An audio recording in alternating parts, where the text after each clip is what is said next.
Welcome back to the Commanders Declassified podcast. I am LE. It is election night. Hopefully, you guys are out there voting for whoever you want to vote for. Eric is in the building. How you doing, Eric? I voted. Yes, I'm sir. good. How are you guys? We're tremendous. Brian looking smooth in his black jacket. What's up, Brian? What's going on, man? How are you guys? I'm doing good. Doing good. For those of you listening to us on audio, in case you care, I have a gray Long John's shirt on, which is horrendous. Eric has a nice Under Armour jacket, two-tone, both gray, looking sharp, and Brian has a black jacket. I see with a high collar, and it looks like a patch on the front. I can't. Is that a? Is that No, a that's my voting sticker. Oh, he voted. Okay, he's just showing you he voted. See, there you go. There you go. Anyway, we are back, and we are taking on the Eagles this week. The Eagles are undefeated, 8-0. We got a chance to go get an upset, and I'll tell you what, we better upset them, or a lot of things in this season could go in a different direction. We're going to talk about all of it. Hang with us. Let's get some business out the way. Eric, do you want to go ahead and get in a word from our sponsor? Absolutely. Our sponsor tonight is, as per usual, DraftKings. NFL Sundays are only getting better, and so are the incredible offers at DraftKings Sportsbook, the official sportsbook and official sports betting partner of the NFL. Right now, customers can bet just $5 on any NFL team and to win and get $200 in free bets if they do. Check this out right now. Everyone can earn up to 100% boost with DraftKings stepped up same game parlays. Go to DraftKings Sportsbook app, place a same game parlay, combine multiple bets like which team will win, player props, point totals, how many touchdowns/interceptions Taylor Heineke will throw, and how many aneurysms will that cause among the hive and the haters. You can parlay all that, and with payouts bigger than ever, DraftKings Sportsbook is the go-to when betting on the NFL. Download the DraftKings Sportsbook app now. Use the promo code CDP11 as in Commanders Declassified Podcast 11. Place a $5 pregame moneyline bet to get $200 in free bets if your team wins. Only at DraftKings Sportsbook, an official sports betting partner of the NFL, with code CDP11. Minimum age and eligibility restrictions apply. See show notes for details. And see the next page. Oh, sorry, I'm not supposed to read that part. I'm like Ron Burgundy. I will read anything you put in front of me.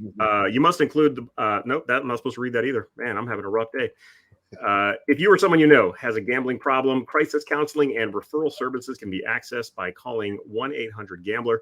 That's 1-800-426-2537 in Illinois, Indiana, Louisiana, Michigan, New Jersey, Pennsylvania, Tennessee, West Virginia, and Wyoming.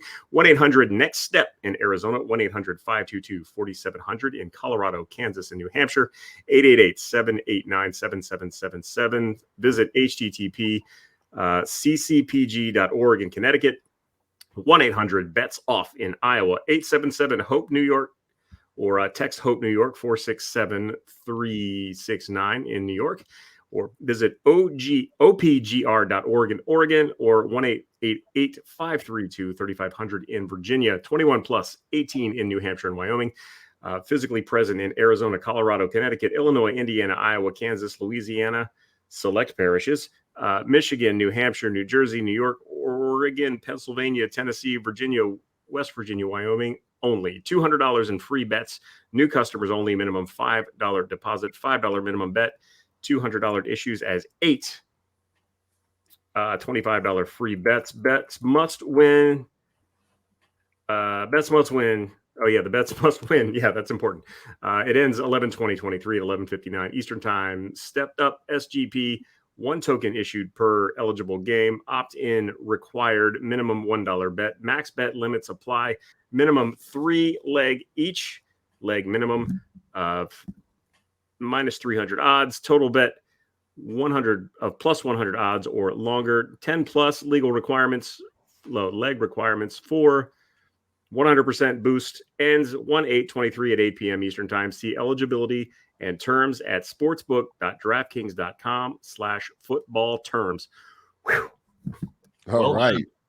Well Good done. job, They man. messed me up putting it all in different colors, and they're like, yeah. Maybe if I read it before I do the show, that would probably help. We almost brought in the relief pitcher, but you I stuck know, it right? out. I was like, come on, man. Well done. Okay, Good save. Good we're save. moving on. We're moving on. It'll be better next week. I promise. Don't fire me, DraftKings. We love you, DraftKings. Love you. Oh, that was a Scott Turner of ad reach, but you know what? You pulled it off. Oh, wow. Pulling no punches today. No, I'm just kidding. All right, Like Ron Rivera calling timeout. let's talk Eagles. Eagles 8-0. Let's start it out like this. Eric, I want you to rest your voice for a minute since you did that wonderful ad read. Brian, give me a key to victory. A key to victory this week is going to be for the Commanders to run the football. We did not do that very well in our last matchup with the Eagles. We really didn't try to do it. We relied on Wentz trying to drop back and throw the football a lot. And also, the big behemoth, Jordan Davis, defensive tackle for the Eagles, is out. We can run on them. Is it going to be easy? No. Are we going to get big 50-yard runs? No. But we do have to keep them honest. They do have a very good pass rush, and they have to know that we will run the football. Otherwise, that pass rush will tee off on us, and that will not go in our favor. I think this is going to be very much like the Tampa Bay game from last year, right? Where we ran the ball a lot, but we didn't get a lot of yards necessarily. I think Gibson in that game, I think he had like 20 carries, but maybe it was only like 69 yards rushing or something like that. It wasn't a lot of yardage, but the Bucs had to respect the run game because we stuck with it from the first quarter through the fourth quarter, and it allowed us to stay balanced, and they couldn't just tee off on us with their pass rush. So that's, I think, is what we need to do against the Eagles, and it will be big. If we get one-dimensional and start 7-step drop the entire game, it's going to be ugly quick. Eric, who's the most important player in this game? The most important player in this game is, well, it's always the quarterback. It's got to be Mr. Heineke himself. If he can, either get away with or eliminate the terrible throws like he, was unable to do last week, then, the team will go as he goes. And I think he's the key to balance on offense because I think Scott Turner realizes you can't throw it with him 50 times a game. Like he wants to do with Wentz, even though he doesn't realize you can't do it with Wentz either. He's willing to not throw it 50 times a game with Taylor. So I think your key to balance is there. It's really going to be about moving the chains and keeping the Philly offense off the field as much as possible. If Taylor can do that, I mean, that's the key to the game for me.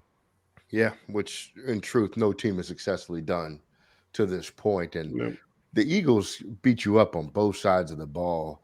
I mean, defensively, they have such good defensive ends on their line that just really set the tone. They also set a good edge. Their linebackers are active and aggressive, and their cornerbacks, especially Slayer, having a really good year this year. So there's not a lot of just fluff on their defensive side of the football, man. They're really effective there. And I think on offense, it's even worse because they got Miles Sanders at running back, who's having a really decent season. They have A.J. Brown, who we all know about, will give you nightmares. They have Devontae Smith. It's kind of like what Miami has, just in a different format, right? They have two really good outside receivers who your cornerbacks really aren't going to be able to match up with no matter what you do. And then their quarterback participates in the run game in a big way. And so it is nearly impossible to stop the Philadelphia Eagles. However, Brian, what do you anticipate the Philadelphia Eagles defense trying to do to Taylor Heineke, our offense led by Terry McLaurin, Antonio Gibson, Brian Robinson, Curtis Samuel, and the like? Well, I think, one of the things that they're going to rely on is, hey, they played us earlier and they had a lot of success putting pressure on the quarterback and playing some tight man coverage, some physical coverage with our receivers, trying to get up in the face of those receivers, disrupt their timing, and get after the quarterback. Now, Heineke is a lot more mobile than Wentz, so that'll give them some a little bit of trouble. But I expect them to come out with a very similar game plan to what they had in that first game against us because it really worked well, right? They were able to basically shut us down for to shut us down for essentially most of the day. So I think that's exactly what they're going to do, right? They're going to use those pass rushers, that defensive line, Fletcher Cox, Brandon Graham, and Hassan Reddick, the linebacker, who they'll drop down as a defensive end in pass rush situations. So he'll line up maybe somewhere off of Cornelius Lucas or Sam Cosme, whoever's playing that right tackle, and rush him from there. So that's what I think they're going to try to do to Heineke. So it'll be whether or not we can handle that pressure, get the ball out quickly, and run the football, right? We've got to back them off of that stance of trying to put that much pressure on us. We got to do something, either get the ball out quick or we got to run the football. Yeah, I think the Eagles are really in a position to just do awful things to our offense. I'm going to be honest with you. I think that the mobility for Heineke this week can work against him because they have such athletic linebackers and defensive linemen. And I know the big kid is out from Auburn, but they still have a really aggressive defense in Daniels. Right? Is it Jordan? Jordan something. But yeah, Michael Jordan. Yes, Michael Jordan. But he's out. Sammy Davis. And I think some combination of those. The way that we try to move the pocket or don't move the pocket is a nightmare. What we saw last week when Minnesota's defensive ends were rushing high upfield, right? And we did nothing to counter that last week. We just sat there. And Heineke just sat in the pocket and tried to throw, which is not what he can do. It's not his expertise. Philadelphia has to be salivating, thinking we need to do the same thing to Washington. Force him to throw from the pocket. We'll bat the balls down, or we'll just sit back and wait for the interceptions to come to us. Heineke is best when he's mobile. You cut the field in half and let him decide where to go with the football from there. I have just a lot of reservations about what our offense will do against this team. That being said, how do I think that the Eagles are going to attack us offensively? I think that they understand that they can do whatever they like to do, quite honestly. I think running the football, we've been really good against the run recently, and I do expect that to continue. However, we have not faced a quarterback with the mobility of Jalen Hurts, I don't believe, since the last time we faced Jalen Hurts, right? And so what do I expect? I mean, talk about Ellinger if you want to, but he's not Jalen Hurts, okay? I expect Jalen Hurts to try to get out on the edge because what I expect him to do is to try to create lanes for his running back. There's going to be a lot of the RPO stuff, right? And the way that you create space for a defense that's really aggressive and really good against the run is to give them a lot to think about. There's going to be some late pulls on RPOs for Hurts to get around the edge. And then you're going to start softening our defense up, and then Miles Sanders will take over and start gashing us if we're not careful. I think passing the football wise, I like what St. Juice did against our guy Jefferson from the Vikings last week, but that aggression worked against them when it mattered most. A.J. Brown's a different kind of animal. Jefferson is better than A.J. Brown in my opinion, but A.J. Brown presents a different problem from a matchup perspective that I think with as physical as St. Juice is, I think A.J. Brown's going to out-physical him, and I think he's probably going to bait him into a couple penalties too because of the physicality. Now, if he's on Devontae Smith, different question, different conversation. But the Philadelphia just has so many different options, and they use them well. And we haven't even touched on their tight ends yet, right? They just have weapons upon weapons upon weapons. So do I think that they're going to force the run from Sanders? No. But I think Hurts is going to really, really take advantage of what's left out there in terms of yardage on the field. And then I think they're going to use a lot of play action to get down the field, much like they did the first time that we played. They just had no respect for our deep coverage, and they attacked it continuously. So I would expect that to continue as well. Eric, Scott Turner's game plan this week is going to be what? It's going to be call whatever he feels like calling at that particular moment. Now, what should it be? That's different. We should really stress this week to take what the defense gives us. There's too much talent on the back end of this defense as well as on the front end. With the pass rush, the linebackers are very good, but there's always something open. 90% of the time there's something open. Heineke just has to identify what's there and get the ball there. No hero ball. But yeah, we have to. ideally, we need to dink and dunk. We need to move the chains the whole game and just get as much dominate time of possession. Be that with quick passes, be that with with the run game, whatever you have to do to just move the ball. We need to limit the deep shots. If it's absolutely there, then go ahead and take it. But in most cases, the 7-step drop, throw it deep against his defense isn't going to work because you're not going to get the 7 steps most likely against the right side of our line. And their back end coverage is very good. Terry has had some big days against Philly in the past, but it's Heineke's going to be throwing YOLO balls if they're going deep, and we saw it works sometimes and sometimes it doesn't. But yeah, as far as that's what we should do this week. What we're going to do, who knows? We're going to throw some double reverses and tight end jet sweeps and whatever other nonsense Scott Turner can come up with, just based on his history. Yeah. It's something else with Heineke and Scott Turner in this offense. Don't have Heineke take a deep shot when we're in our territory. Once we cross the 50 and we're on the opponent's 40, okay, have Heineke take a deep shot into the end zone that way, where if we can't get it, maybe it goes out of bounds. But when Heineke's on our side of the field and he takes a deep shot, that ball floats for like 2 days, and it's anybody's guess as to who's going to come down with it, and it just makes it a much more dangerous play for us. So hopefully Scott Turner kind of recognizes that, and hey, we've got to be selective. I think both of you guys were saying it perfect. Like we've got to be selective when we take that deep shot. Because they're very disciplined in the secondary, but that's just something I think we got to pay attention to, because we got to try them, right? We can't just not take that deep shot, but we got to be a little bit smarter about it. Yeah, we really need to. It's hard to plan for this, but we need off schedule plays against this defense. Minnesota had a great blueprint. Ellie pointed it out of what they did of just keeping him in the pocket, making him throw over the defensive lineman, and keeping everything in front of them on defense. I mean, that's the way to beat Heineke. It always has been. So Heineke needs to utilize his athleticism and make some off-schedule plays and make some good things happen with his legs. When that happens, he tends to get a little excited and throw the ball to the other team. So we need to limit that as well. But it's really important. Not that you can plan for off-schedule plays, but they have to be, you have to give Philly something else to account for, unlike what we were able to do against Minnesota last week. So I'm looking forward to this game being over and us moving on to the next week. But who knows? Well, we'll see what happens on Monday night.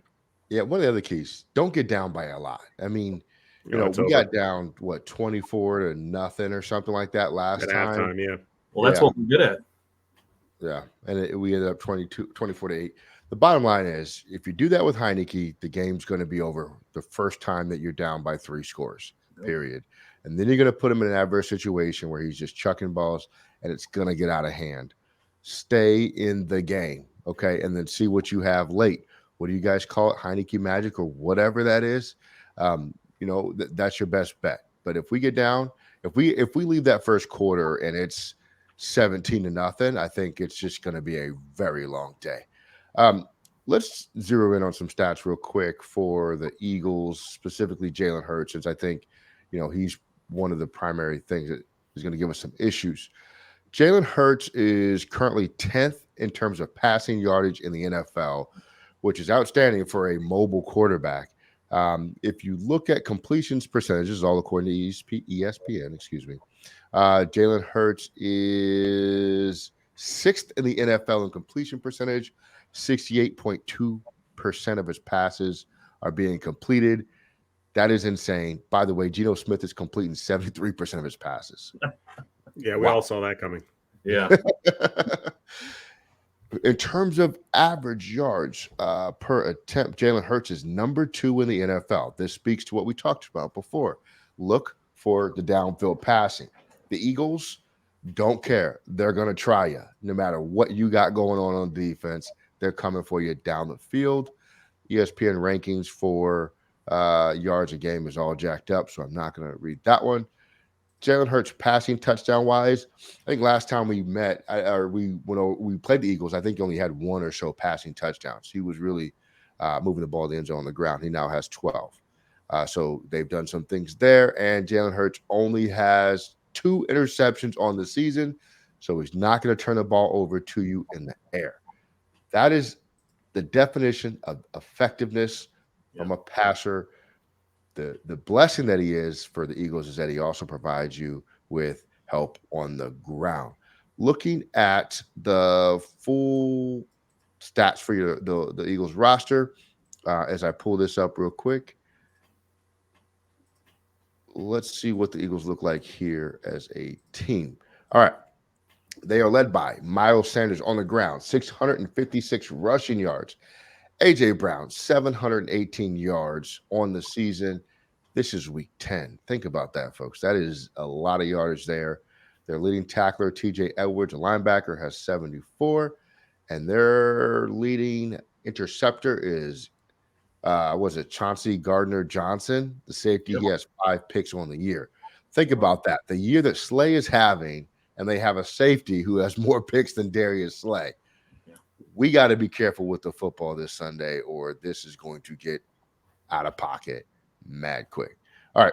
Jalen Hurts is second on the team in rushing. He has 326 yards on the year, and he has 6 rushing touchdowns. He is averaging 40 yards a game on the ground. Guys, he is going to run the ball with bad intentions against us, but it's going to happen frequently. We need to be prepared for that. Now, looky here, 4 fumbles on the season. He has lost none of them. How is that possible? I don't know. But that's something that we need to, if he puts a ball on the ground, we need to get on top of that ball. Last game, Jamin Davis had a really effective game. It didn't show up in the score, but he had an effective game. So that's something that we can look out for there. Ellie, to your earlier question about big keys to winning the game, it's your guy right behind you on that on your background is Jamin Davis. He did an awesome job of running down Jalen Hurts. There was a play in the second quarter of that first game against the Eagles where Jalen had a big alley and he took off and Jamin ran him down and it was like a 1-yard gain. That was it. And I know nobody wants to use a spy or to have dedicate a player solely to watching the quarterback, but in this case it really is one of the best uses of Jamin's talent. And really, you're talking about the entire engine for the Philadelphia Eagles is Jalen Hurts. So if you can kind of shut him down or slow him down, you're going to slow down that Eagles team. And Jamin did a really good job of bottling him up. He only had like 9 carries for 20 yards. If you look at some of his other carry totals in these other games, I mean, against Detroit, he had like 11 carries for like a whole bunch of yards. Another game, I think he had like 17 carries in one of them. So Jamin did a really good job on him. And I think if he can do something similar, I mean, that is going to kind of limit what they can do offensively. Yeah, I think you'll see a lot of 5-man front like they ran last week with Jamin as the only linebacker, which was effective. And I think can be effective even against Philly because, not that's generally a run front, but, Washington can obviously pass rush out of that. The interior pass rush has been fantastic. Now, Philly's offensive line is really good, but a 5-man front, you're occupying every offensive lineman, and, that leaves a lane possibly for Jamin to get through. If he's not spying it, then he can attack. So, I expect to see a lot of that as well. So, this is a different defense than I think Philly faced last time. And if there's any chance in this game, it's that this defense can continue to play at the level it's been playing at the last couple of weeks and create some turnovers and, get off the field on third down. Yeah, we just can't have our safety. I think Del Rio's been playing Bobby McCain essentially kind of in the middle, shallow portion of the field. And when Jalen uncorks that deep ball, I mean, McCain is nowhere to be found. So JDR really needs to kind of keep McCain back. Don't have him play so close up and give those corners some help, because if they're just going to be one-on-one, like Ellie was saying earlier, Jalen will test us and he'll just keep throwing it over our heads, and that's not going to be good. So hopefully they make that adjustment and keep whether it's McCain or Curl, somebody's got to stay back to help those corners. Yeah, absolutely. Look at their receiving core. 43 catches, A.J. Brown. 40 catches, Dallas Goedert. 40 catches, Devontae Smith. They spread the ball around, and they spread it around equally. Guys, everybody, all 3 of those receivers are big-time players for their offense. Yep. Go ahead, Eric. Another offensive coordinator who does what's working. Yeah. I just wonder what that's like. If only we could find out. Right. A.J. Brown, 6 touchdowns on the year, 718 yards. Dallas Goedert, 2 touchdowns on the year, 521 yards. Devontae Smith, 2 touchdowns on the year, 442 yards receiving. That is no easy task. Kenneth Fuller, I thought, played a good game against the Vikings. He did. He needs to bring that again against the Eagles this week. So hopefully it's not a one-off thing. But I think if he does bring that, that is a tremendous help towards us. You still got to deal with the tight end, and I don't know what we have to put on Goddard in coverage, but we're going to need to figure that out like sooner rather than later. Eric, 3 ways to win, 3 ways to lose. All right, we've kind of hit on it a little bit earlier. I'm negative, of course, so we always start with 3 ways to lose. Way number 1 we lose is don't get off the field on third down. You're not going to stop them every time, but you got to stop them as many as you can. Get off the field on third downs. Don't give them any easy first downs. If we lack balance on offense, we touched on that earlier. If we don't have a good run-pass balance, if Heineke's just chucking it all over the place, it's going to be a long night. And if we don't stop their run game, if we don't not necessarily stop it, but if we don't curtail it or contain it in some way, once again, they're going to run all over us. That opens up those deep shots, and it's going to be a long day. Now, if we're going to win, as we said earlier, stay ahead of the chains. Don't get into 2nd and 12, 2nd and 15, 3rd and 9. We need to be consistently in 2nd and 6, 2nd and 5, 2nd and 4.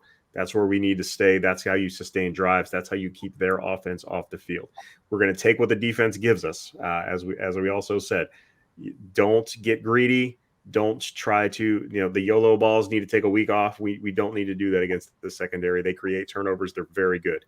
And finally, make the team one-dimensional. It goes back to stopping the run. If we can make Jalen Hurts a drop-back passer, he's improved tremendously as a passer. I gave him a lot of crap, and Eagles fans gave me a lot of crap for it. He's tremendous as a passer. He's become a very good passer, but I don't think he can win a game with his arm alone.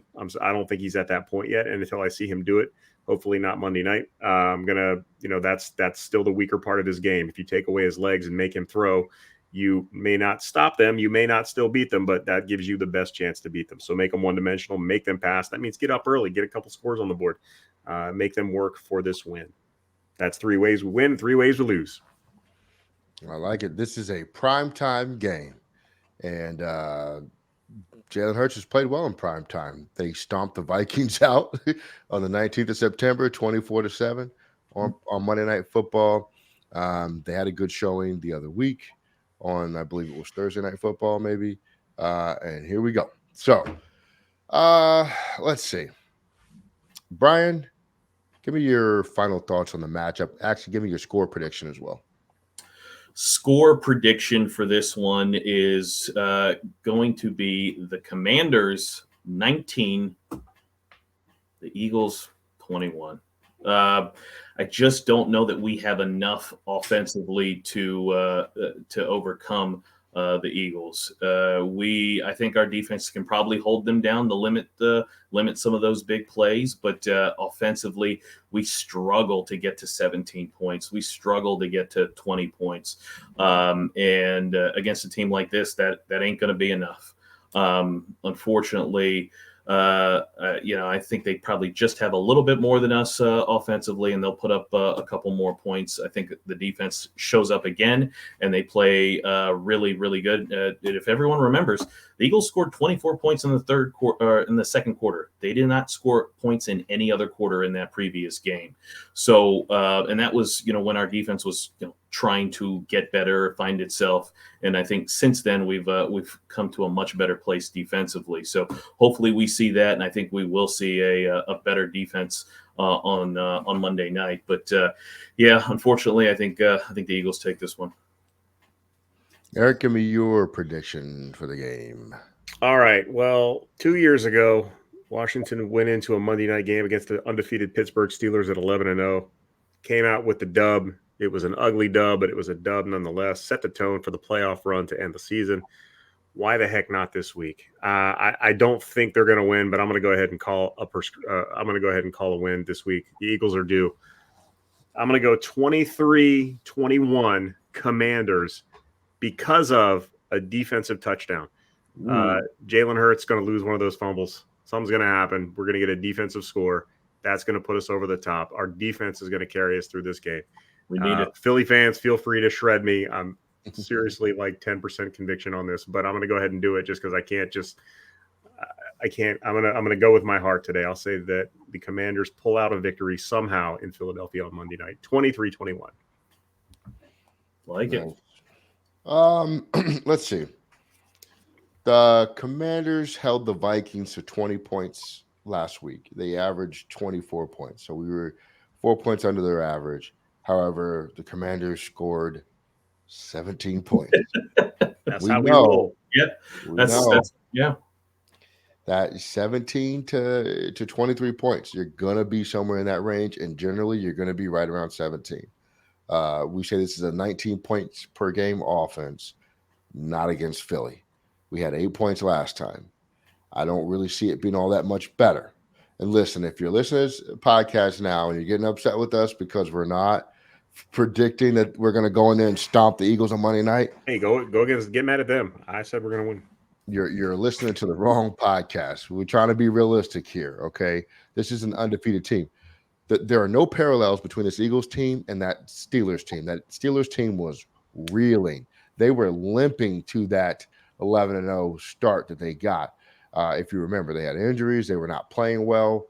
They had to fight and claw their way to wins over bad teams leading up to that game. This Eagles team is hitting on all cylinders, okay? So what does that mean for us? Commanders win 264-0. No. I think, honestly, I'm going to say that we're going to hold the Eagles to 4 points below their average. So that's going to put them 24 points. And then I think we're going to do our usual 17.7 points this season. So I'm going to put us at, do the math, take away 3. I'm going to say we're going to score 13 points this week. And I don't want that to be the case. Yeah, once again, if you're listening and you're upset with that, we don't want that to be the case. The Eagles defense is really good. And I think that they match up very well with what Heineke brings to the table as a quarterback. And therefore, I got to be honest, I don't think it's going to be a really productive day for us offensively.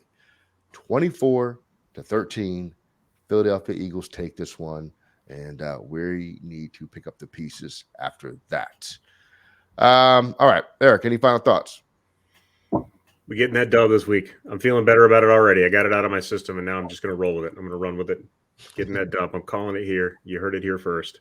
All right, Commanders win Monday night. We'll take it. Brian, final thoughts. Final thoughts. Jamin Davis, 12 tackles, 2 forced fumbles, and a sack. And the defense surprises the Eagles, but we just don't have enough offensively. I think the defense really shines in the game and kind of exposes some things with the Eagles, but offensively, we just don't got enough. You know what? A good performance by the defense, I will take any day of the week. So, and Jamin Davis still doesn't have a turnover yet. At some point, he's going to have a turnover. Yeah. Monday night. Let's make it happen. And we get to we spend our whole day Monday thinking about football. And then that game comes on, and hopefully it's not I don't think it's going to be a massacre. I think this will be closer than most people give credit for. I just don't think we have enough offensive firepower schematically to compete with the Eagles. So anyway, this is the Commanders Declassified podcast. If you have not already, take a moment to subscribe. You're listening, subscribe. You're watching, subscribe. Your friend told you about it, subscribe. You're going to get pizza, and you're like, I want to listen to something about the Commanders. First listen, then subscribe, because we got you. We got you. We are out of here. We'll talk to you Tuesday after the game, and have a good week. Go Commanders.